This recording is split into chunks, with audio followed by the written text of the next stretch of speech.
Internationally, you look at South Africa, it's defined by racial tensions and that struggle for equality. Did that translate straight into the national side and their sporting sides? Yeah, there was a pre-World Cup camp, and I think it was August 2003, where tensions really spilt. The coach at the time did the right thing, because usually players would be allowed to room with someone they're friendly with from their province. So their choice. Their choice. Yep. Started this camp, I think there was 30-odd players, and 32 were going to become 24 or 26 to become the World Cup. It was something like that. Anyway, the coach then, quite correctly, said, we need to mix in, and I'm going to change your roommates. And any players that change their roommates, you'll be punished. So here's your new roommates. And there was two particular players of different colour, and one of the players didn't want to room with his new teammate. Then they swapped amongst themselves without the coach's knowledge. And what happened then, the coach found out and they were punished. And they tried to keep that in-house, but the story leaked out and it became an enormous story. It was just gigantic. Like, we're talking about some of the big scandals we had in rugby league. You can imagine in 2003 in South Africa when two Springboks and one doesn't want to room with another one because of his colour. That's enormous. How did it get resolved, Frank? You probably look back and how you handle scandals, and I think at the time it was probably internally. I'm not sure if it could have been handled better.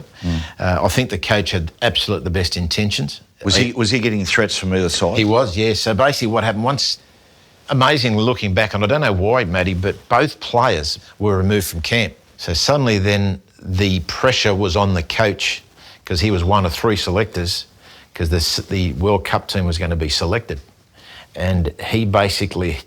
He had massive pressure, and by right, the African player on talent and what he's shown during the season should have been selected in the squad. But the pressure on him not to select him was great, but the pressure from also the people saying don't give in to political correctness, that was just as great as well. Wow. So I've never seen we talk about coaches under pressure here in Australia, with win-losses, and if they don't win this game, they're going to be sacked. I've never seen a coach. I've never walked in. I remember walking to his room just before I was going back to France and to say, look, I'll see you for the World Cup. I've never seen anyone under so much pressure because he had these two huge, and he didn't know what to do. Were you glad to leave South Africa, Frank? Oh, I wouldn't say glad. No, I enjoyed it. They're wonderful people. It's a wonderful country. Given that at the time there's some issues, and I haven't. But I went back again 2009. But it was just a difficult time. Given that, but I was incredibly well looked after. I enjoyed working with the players. Trained hard. They'd run through a brick wall for you. They were great to work with. It was just a difficult time, but certainly no regrets whatsoever. We said before, after that you went to Northampton and you had another stint in French rugby, and by then you'd had a decade so in rugby union. How did the invitation or the offer to come back to rugby league with the Storm come about? Yeah, well, as I said, when we got relegated, I had a year to go on my contract, and I was told not to turn up on Monday. There was no need for a defence coach in the second division. So don't worry about it. Then I spent a bit of, took the family. The family were wonderful. Like they just, there's one thing about you, if you don't have a supportive family, you can't do what you're doing.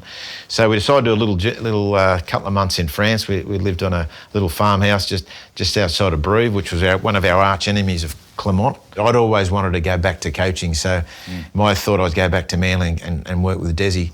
But then it was Greg Brentnell said that they're going to create a new position, a general manager of football. And I'd kind of then worked out being, I think, whilst I had no regrets being out of the game for so long, to go back to coaching was always going to be tough from a technical and tactical point of view. The game had changed enormously. Yep. I watched it regularly overseas. You'd get it on Sky over there, so I kept watching rugby league and following, but the game from 2002 to 2008, it changed quite dramatically. Yep. And I remember ringing yourself, Matty. It was because you'd been working with the Storm, and I thought once they won the premiership, you're thinking, don't go to a team that's just won the premiership. There's only one way down. I remember you saying to me, you said, you asked me, you said, they've won a comp there. Do you think that, that they've had their best years? I said, I Oh, mate, I think there's maybe another comp or two left in them. Which, mate, the success has just gone on and on and on. It continues today. What did you find when you arrived at Storm? The first thing I noticed was incredible, strong leadership. I come from a place at Northampton, had a lot of outstanding players and good people. Yep. There was good people, but just didn't work together. And the leaders as a group just didn't work together for the best of the team. Yep. You got here, and that's the first thing, is just the leadership within this group. The player leadership was just so strong. It just struck me. That was one thing. And the second thing, which has stayed throughout, is just the incredible high standards and expectations led by the coach. I mean, the team had just won the 2000 premiership, thinking, that's when you get complacent. And the very first meeting I had with Craig, the first couple of sessions ago, his standards and expectations he drives are that high. Thinking back, that's why the success has come. I don't know if intimidation is the right word, if they're intimidated by Craig, but were you taken aback by his presence, or were you intimidated in any way, shape or form? Yeah, I wouldn't say intimidated, but I probably understand players being intimidated. Yeah. We've had a great relationship from day one. It was probably the thing that I've noticed working with Craig from, say, November 2007 to today is that I'd say the big thing, he's more relaxed now than he was. Yep. And you notice that more after a loss. You're right. He still doesn't like losing, but in those early days when I started, he'd carry a loss for 3 or 4 days. Like, it'd still be Wednesday and you'd walk past his office and he still wasn't a happy camper. Whereas now he gets over a loss far quicker. Yep. He accepts it, I should say. Right. I wouldn't say he gets over, but he accepts it quicker and he moves on quicker. His ability to switch off between sessions, between games, and switch on when he needs to, it's the best I've ever seen. And that's, the players can be joking and call him every name under the sun and playing pranks on him, and then next minute he's out there running an intense session. He's just got this brilliant switch on, switch off mode.